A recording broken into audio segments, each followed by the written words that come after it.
Hello everyone, this is David down in the basement where the fish are. I'm going to be setting up some barbs, probably cherry barbs, and maybe some tetras for breeding in a few days. And that means when they spawn and I get the eggs, these are like microscopic little fishies. So I'm going to be needing some really small Infusoria to start off feeding them. I don't want to try and feed them brine shrimp. The shrimp are liable to eat them.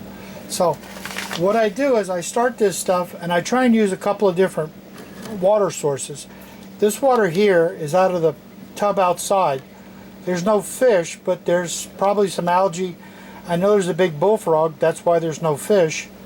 So there's got to be some nutrients from the frog. And the other one here is water straight out of my rain barrel tub. And since it hasn't rained in a week and a half, that water's just been sitting there. So it's probably getting a little juicy too. Now, I'm in Georgia, and all the water in Georgia falls in Georgia. So we have clay soil, and other than that, there's not much in the way of nutrients. So I have to add something to the water to make it like worthwhile for things to live in. Something I've found that I use in the garden is this Azomite. It has 70 different minerals and trace elements in it. So I'll add some of that to the water. It's a powder, but it'll stir up and dissolve. And what that will do is put some of these trace elements in so the water will support life. If you're up in Michigan, you know you have like no selenium in your water, and there's a lot of other minerals you're short of. So I just put a pinch of this stuff in the water. It'll stir up. It's got a little calcium in it, so it'll help the pH a little bit. But mostly I'm chasing all the bazillion different little minerals and trace elements. So we'll add that in there. Now the water comes a lot closer to being ready to support life. Now, I picked these beans this morning, and of course these are like way too far. They are not going to cook up very good for people.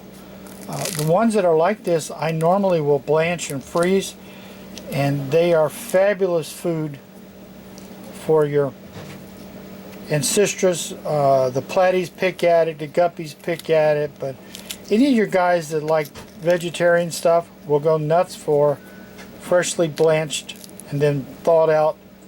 You just can't hardly even get into them, they're so busy. So I'm going to take, there's like 5 seeds into that one.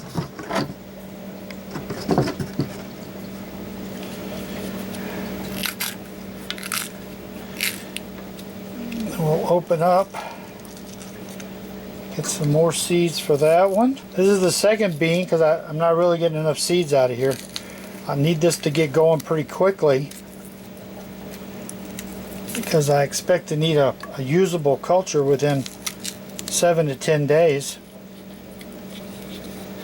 So that gets that going. Now I'll put a coffee filter or a, I have a coffee filters here handy, or a paper towel rubber banded over the top to keep bugs and flies and stuff from coming in. And I'll run a little bit of an air line. I won't use a stone, just a little bit of an air line so the water moves, and give it a little diffused light. So I got a gallon of water with no bleach in it. This one's out of the pond with a bullfrog. This one is out of the rain barrel, been sitting for a week and a half. I've added some Azomite so I get the trace elements and trace minerals, because the water here in Georgia doesn't have any. For the natural food supply for these guys, I've added fresh picked organic beans.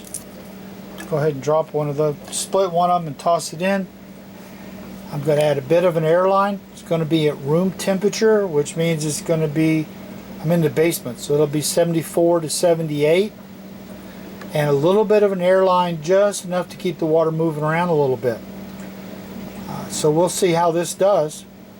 This is David down in the basement fish room, showing you how I get started to get Infusoria for, I'm hoping, some good barb and tetra babies in about 10 days.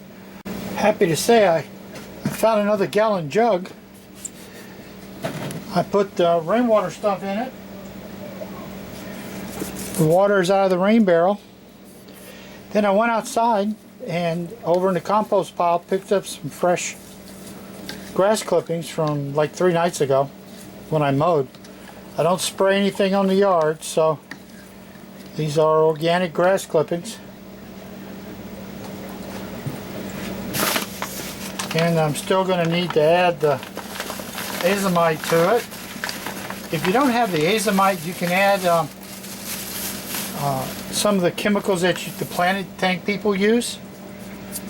I just try and stay away from the NPK elements of it because I don't want to, the algae will outgrow the bacteria most of the time, and all I'm after is the what will grow off of the food I just put in there and the addition of the Azomite. So now I've got several different kind of jars. I try and do all different kind of jars each time because depending upon the temperatures, different ones will work better than others because there's different seasons. I don't know which of these waters will have the small amount of protozoan and paramecium and rotifers and whatnot already in the water, because this stuff's got to come from somewhere, that will then reproduce and explode in these jars. So I use a variety of water sources and a variety of food sources, and the deal is that I only need one of these to catch. Whichever one catches, I can duplicate it because I got a label that tells me what I did.